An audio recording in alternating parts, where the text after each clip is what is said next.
Provinsi Gorontalo, Gunung Samua bisa saya kelilingi. Ya.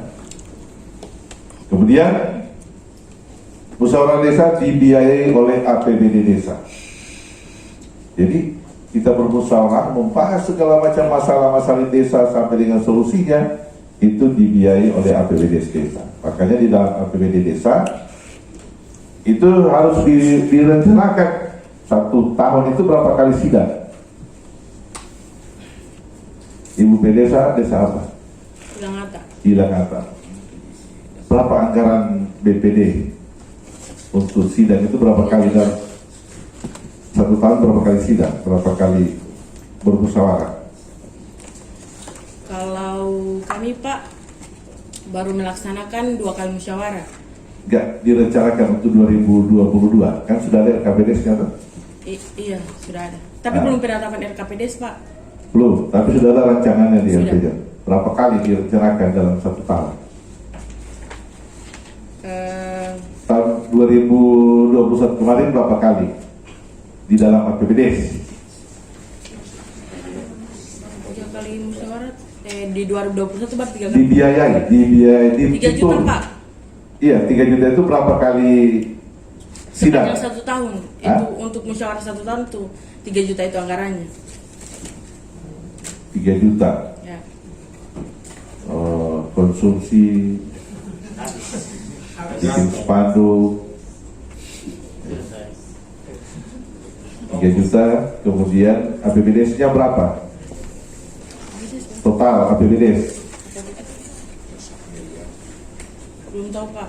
2021 APBD-nya ditetapkan berapa? Lupa Sampai Pak. tahu APBD-nya di desanya? Di Pak siapa? Soalnya saya juga baru dilantik pemilu untuk penetapan yang tahun kemarin itu kan tidak ada. Ya, itu bukan alasan. Ya, bukan alasan. Yang namanya sudah anggota BPD, mana itu APBD yang sudah ditetapkan? Berhak.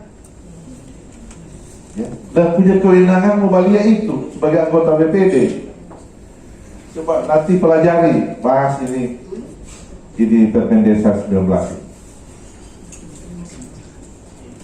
Masa BPD tidak tahu jumlah APBD-nya? Nah, memang inilah fungsi pelatihan ya.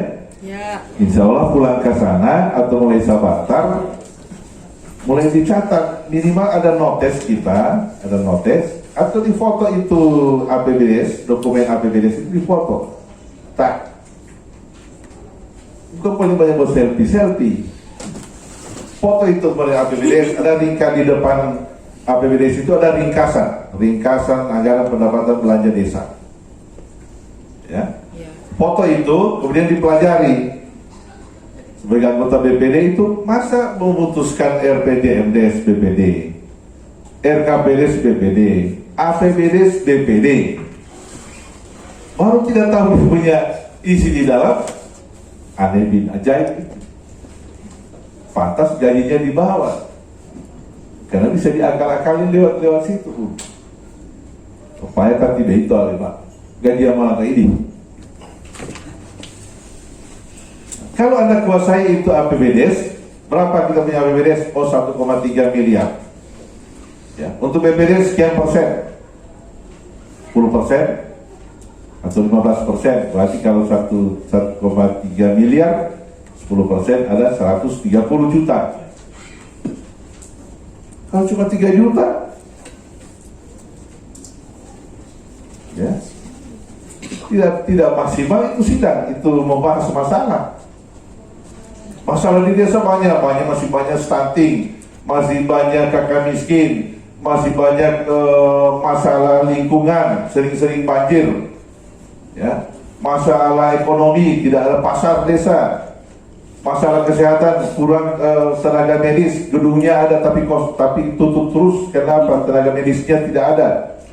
Bagaimana desa bisa membiayai tenaga medis? Bagaimana bisa membiayai imam-imam desa? Ini masjid-masjid lebih banyak, jumlah orang sembahyang masjid lebih banyak daripada orang sembahyang.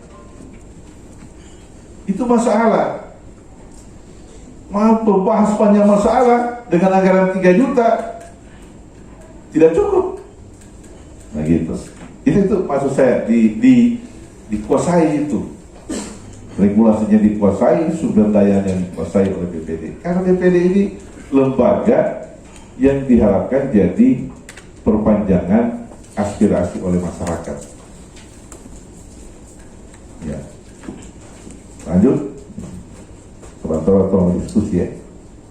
Tugas dan tanggung jawab BPD: mempersiapkan musyawarah desa sesuai rencana, melakukan koordinasi teknis penyelenggaraan dengan kepala desa, membentuk panitia pelaksana, menyebarluaskan informasi mengenai bahan atau materi strategis, menampung, menganalisis, membahas dan menyusun skala prioritas ya, aspirasi masyarakat desa.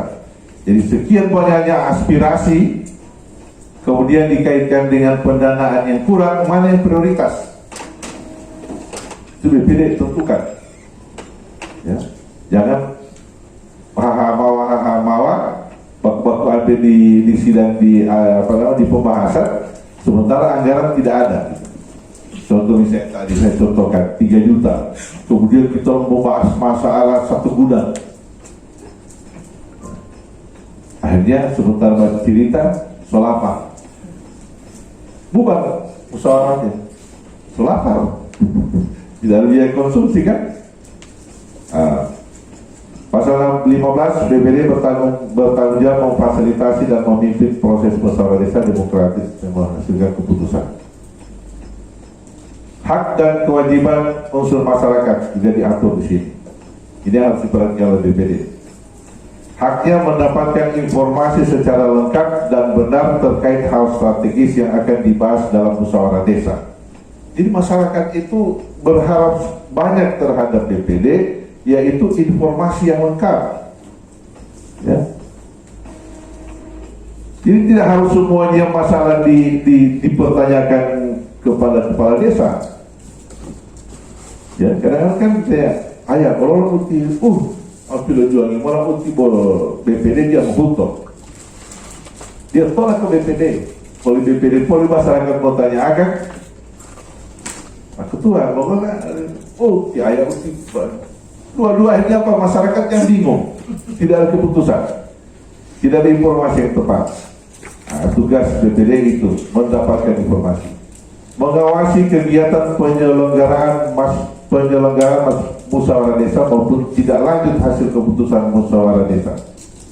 Mengawasi, ya, mendapatkan perlakuan sama dan adil, mendapatkan kesempatan yang sama dan adil, mendapatkan perlindungan dan gangguan ancaman. Ya, jadi BPD juga harus memikirkan, membahas, ya, bagaimana masyarakatnya itu dilindungi dari hukum, misalnya. Pak, rupanya kita harus membentuk lembaga bantuan hukum LBH di desa. Oh, tidak mampu kalau cuma sendiri, gabung 2-3 desa untuk membentuk LBH. Gitu. Bisa kerjasama supaya kalau masyarakat yang ada bermasalah hukum, LBH akan membantu. Begitu juga dengan pendirian BUMDes, bisnis BUMDes bisa dilaksanakan secara kerjasama dengan desa. Ada di salah satu kabupaten di Jawa, itu seluruh desa, ya, bersepakat untuk kumpul semua BUMDesnya, kemudian dibikin satu BUMDes bersama. Ya, bahkan dia sampai 200-300 desa, dia kumpul seluruh penyertaan modalnya, kemudian mereka bikin pabrik yang besar. Pendapatannya bisa dibagi sama. Itu BPD, peran BPD juga di situ. Tata cara musyawarah desa. Jadi ada di semua di Permen Desa 19, ya, tata cara. Saya tidak membacakan lagi, saya paling suka diskusi ya. Kemudian pasal 28, ini yang paling penting, musyawarah pemangku kepentingan sebagaimana dimaksud meliputi musyawarah kelompok tani. Jadi petani juga ya difasilitasi. musyawarah kelompok nelayan, musyawarah kelompok perajin, musyawarah kelompok perempuan, musyawarah forum anak, banyak musyawarah di desa itu. Kemudian musyawarah desa merupakan wadah penting dan strategis bagi masyarakat untuk menyalurkan gagasan. Musyawarah desa merupakan media pertukaran ide, informasi, dan aspirasi masyarakat desa. Itu pentingnya bermusyawarah. Nah, kemudian ini alur, ya, alur pelaksanaan daripada musyawarah desa, ya, dari pelaksanaan, kemudian ada tindak lanjut, ya, ada di Permen Desa 19. Nanti kalau mudah sekali mendapatkan Permen Desa ini, ya, lihat saja di Google, ketik saja Permen Desa 19, tinggal pilih di situ, ya, tinggal pilih. Mau di bagian mana yang kita mau lihat, ada penjelasannya di situ. Nah, kemudian penyelesaian perselisihan juga selisih juga diatur sih. Nah, ini musyawarah SDGs desa. Jadi ada 18 SDGs desa. Ini sudah harus dibahas oleh BPD desa saya itu dengan berbagai macam masalah. Setelah diidentifikasi, berarti kita akan masuk di SDGs berapa. Misalnya kakak miskinnya banyak, ya, berarti saya harus melaksanakan musyawarah untuk menetapkan desa tanpa kemiskinan, SDG 1, desa tanpa kelaparan, desa sehat sejahtera, ya, kemudian untuk penunjangnya desa peduli lingkungan darat, ya, ada desa peduli lingkungan laut. Di seluruh tindak lanjut daripada masalah-masalah dimasukkan dalam RPJMDes, dimasukkan dalam LKPDes, kemudian dengan APBDes itu dibahas dengan melihat di mana kita akan membuat perencanaan sesuai dengan SDGs desa. Ya. Ini BPD mesti kuasai juga ini SDGs desa. Ya.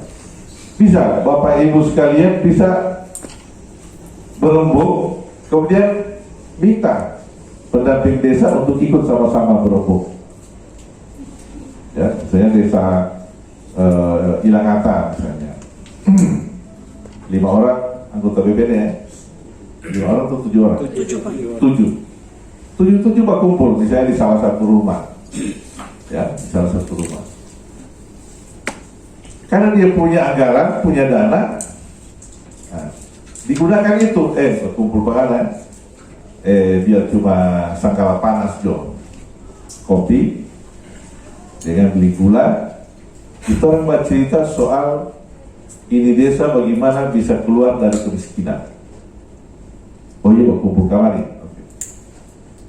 Supaya ada penyeimbang, telepon kepala ini, telepon aparatur desa salah satunya, telepon ada tokoh masyarakatnya, telepon pendamping desanya. Mbak cerita di situ.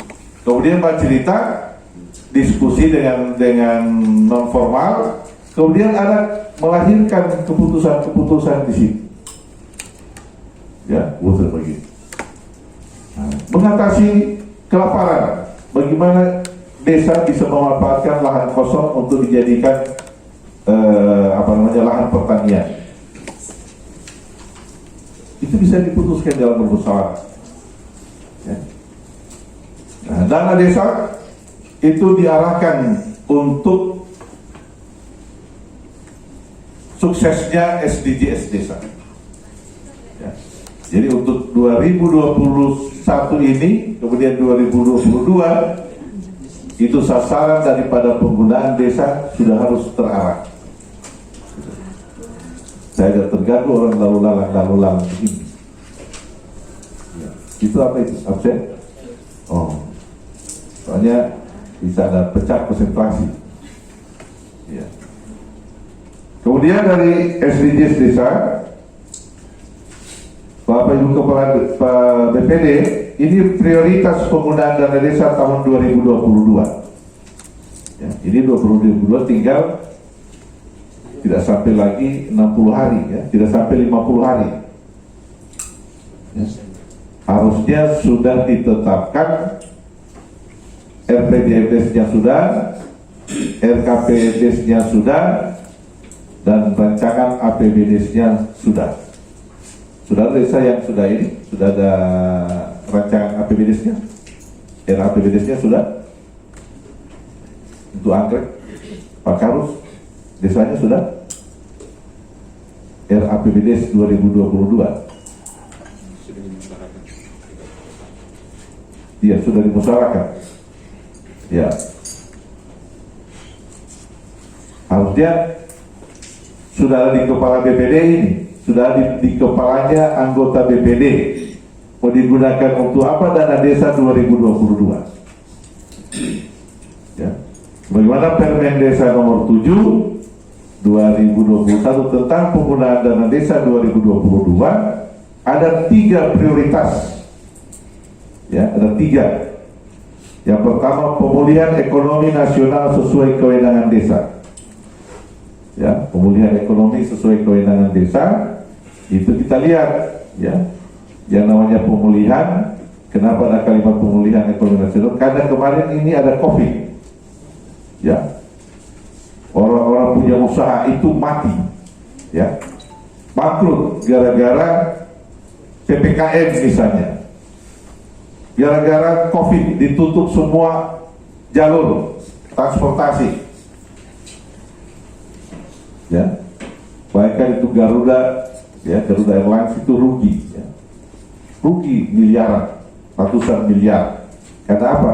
Tidak bisa terbang karena tidak ada penumpang. Biasa ke Gorontalo dia tiap hari, sekarang tinggal satu kali.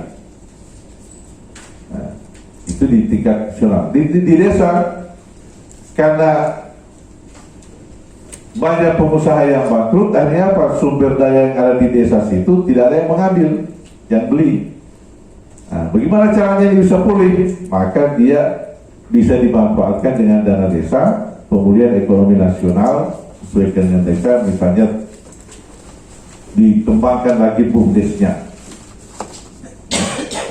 Lewat BUMDes, usaha-usaha desa bisa digerakkan lagi, bisa masuk dalam pemulihan ekonomi. Prioritas satu. Yang kedua, prioritas nasional sesuai kewenangan desa, ya, tentang kesehatan, itu SDGs tadi, itu prioritas nasional, tetapi disesuaikan dengan kewenangan desa. Yang ketiga, mitigasi bencana alam dan non alam sesuai kewenangan desa. Jadi kalau desa yang sering mendapatkan bencana, banjir, kemudian ini penyakit corona begini kan, butuh penanganan bencana, ya. Kebakaran, itu bisa dianggarkan di dalam 2020 melalui dana desa. Ini peran BPD, ya, di dalam membahas itu. Kemudian di dalam penetapan penggunaan dana desa tahun 2022 ini ada prinsipnya, ya, prinsip penetapan. Yang pertama kemanusiaan, yang kedua keadilan, kebinekaan, keseimbangan alam, kebijakan strategis nasional. Nah, ini kita bisa jabarkan. Kemanusiaan, ya, tentu dana desa jangan hanya dinikmati oleh segelintir elit yang ada di desa. Saya sudah contohkan tadi, tokoh bangunan, tokoh masyarakat yang dia tidak nikmati. Apa itu dalam bentuk pembangunan, pemberdayaan? Banyak ibu-ibu yang kreatif atau banyak ibu-ibu yang nganggur, cuma banyak Carlota, bikin satu organisasi ibu-ibu, bikin satu keterampilan, datangkan pelatihnya, diberi pelatihan. Biayanya dari mana? Dari dana desa. Gitu. Ada salah satu kabupaten di provinsi Gorontalo ini tiap hari tiap bulan bimtek aparatur. Progres dana desanya paling rendah. Saya jengkel sekali. Ke Manado lah, ke Jakarta lah, undang pemateri dari Jakarta, dan ini fatal progres dana desa Bokorogege. Saya pilih-pilih ya, pilih-pilih saya kabupaten yang minta saya untuk jadi pemateri. Ya, kalau kabupaten yang progresnya rendah, saya tidak mau pilih. Alhamdulillah Garut itu ranking 2 ke Provinsi Gorontalo. Tepuk tangan buat Garut. Progres dana desanya sudah mau mendekati 90%. Ya, berarti itu dana desa hampir kurang lebih Garut hampir 400 miliar ya. Itu berarti beredar di masyarakat. Ya. Di tiap bulan di hotel lah, ya, di hotel di Manado, tapi progres dalam desanya sampai sekarang baru 60%. Saya tidak cuma di punya kabupaten, ya. Padahal kabupaten Sotua, ya, paling tua di provinsi Gorontalo. Progres dalam desanya rendah sekali. Alhamdulillah Garut biar bikin acara di Jakarta boleh kalau menurut saya. Tapi saya BPD-nya belum terima gaji. Tapi penampilannya sama dengan orang terima 10 juta per bulan ya. Buat itu. Kemudian keadilan ya. Keadilan. Prinsipnya berkeadilan penetapan prioritas dana desa. Tidak boleh hanya orang yang dekat dengan kepala desa pernah jadi tim sukses, ya tim sukses kepala desa, nah, dia mendapatkan aksesnya. Bikin rumah layak huni sampai mendapatkan keluarganya kepala desa, tim suksesnya kepala desa. Ini BPD mesti perhatikan ini. Kebetulan BPD dengan kepala desa cucu saudara. Di sini lebih menantang keadilannya ini. Ya, dia kasih ke orang yang masih keluarga baru, dan keluarga baru itu orang tuanya mampu. Dibikin alasan-alasan ini keluarga baru belum punya pekerjaan. Memang belum punya pekerjaan, tapi dia daya dukung di tempat lain kuat, orang tuanya, saudara-saudaranya. Yang ini orang tidak dapat, yang tidak ada apa-apanya, orang tuanya juga orang miskin, saudara-saudaranya banyak juga yang tidak punya kemampuan, dia pasti mengiring. Tidak ada unsur keadilan. Gara-gara kepala desa dengan ketua BPD cucu saudara, dianggap tidak ada. Di tempat lain ada itu. Kemudian kebinekaan, ya.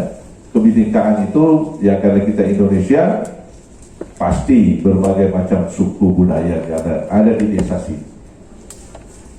Dia bukan asli sini Pak, kebetulan DP 02 orang sini, jadi sudah tinggal sini, belum boleh dapat dia. Tapi kalau dia punya peran meskipun 02 tapi dia sayang itu 02, dia masalah. Jadi dia harus kebinekaan. Kemudian keseimbangan alam, ya. Jadi kita lihat, ini desa ini berada di bawah lereng gunung 60%, 70%. Rawan banjir ini. Tidak boleh di wilayah sini tidak boleh ada perambahan hutan atau alih fungsi. Ya. BPD itu turut memikirkan itu keseimbangan alam. Saya tahun 2006 ke 2005 2006 desa itu di Tomilito itu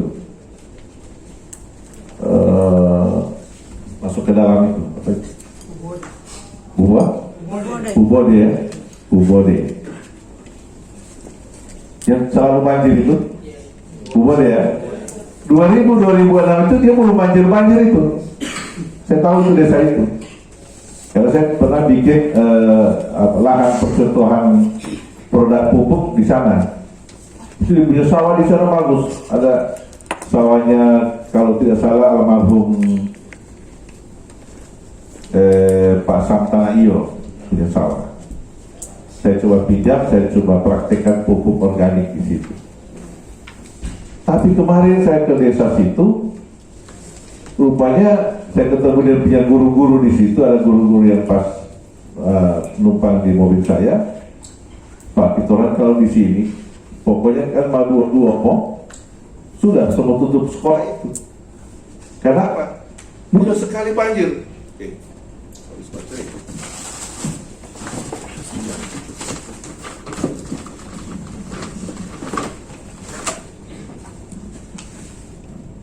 Nah itu contoh membangun desa kemudian tidak mempertimbangkan keseimbangan alam. Pak, ini gara-gara apa namanya HTI katanya. Saya coba kontak teman saya yang HTI. Oh bukan, ini penanaman jagung yang sudah membabi buta. Nah, pokoknya tidak ada yang salah. Tapi DP akibat di masyarakat. Bayangkan anak-anak di situ kalau tidak sekolah. Apa yang terjadi di 10-15 tahun ke depan? SDM-nya rendah. Sekarang kita harus waspada dengan era keterbukaan begini. Kita diserang oleh orang-orang yang punya SDM maju dari negara-negara lain. Ya, Bapak-bapak Ibu tahu sekarang siapa yang menguasai bisnis online? Itu dari negara lain, Malaysia, dekat sekali, Jepang, Cina. Ya, bayangkan sekian ribu UKM, ya, usaha kecil menengah, warung-warung dan lain sebagainya itu sudah masuk di dalam genggaman HP online, dan dia yang bikin aplikasi itu. Apa? Pesan makanan, ya, pesan Grab, taksi-taksi online. Itu yang punya bukan orang Indonesia, itu orang dari luar. Kita tinggal menggunakan dia punya aplikasi berbagi hasil, tapi dia punya hasil paling banyak saudara yang dapat. Bayangkan nasi satu piring harganya mungkin 10.000, tapi di online bisa jadi 15.000. Ya. Dia tidak masak, dia tidak pergi di pasar, dia tidak korek-korek itu abi dan lain sebagainya, tapi dia mendapatkan separuh harga dari situ. Dari online.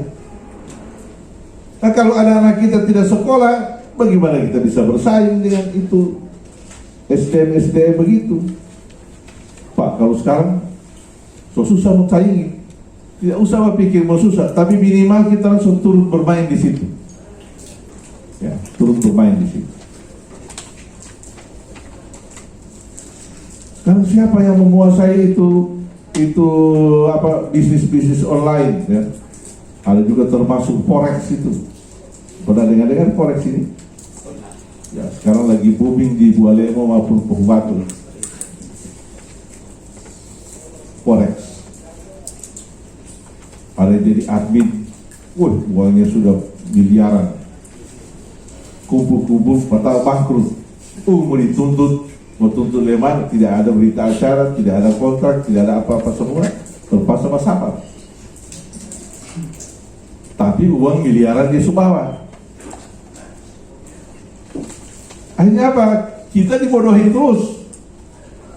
SDM-nya rendah.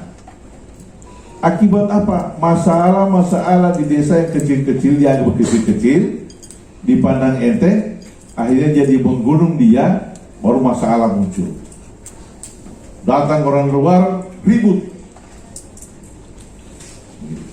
Padahal tidak dipersiapkan. Nah ini tugas kita semua, ya, baik saya sebagai pendamping desa Bapak-bapak sekalian sebagai BPD, Badan Permusyawaratan Desa, sudah harus setelah BIMTEK ini coba dipelajari, dikuasai baik-baik dulu Permen Desa 19, kuasai tupoksinya.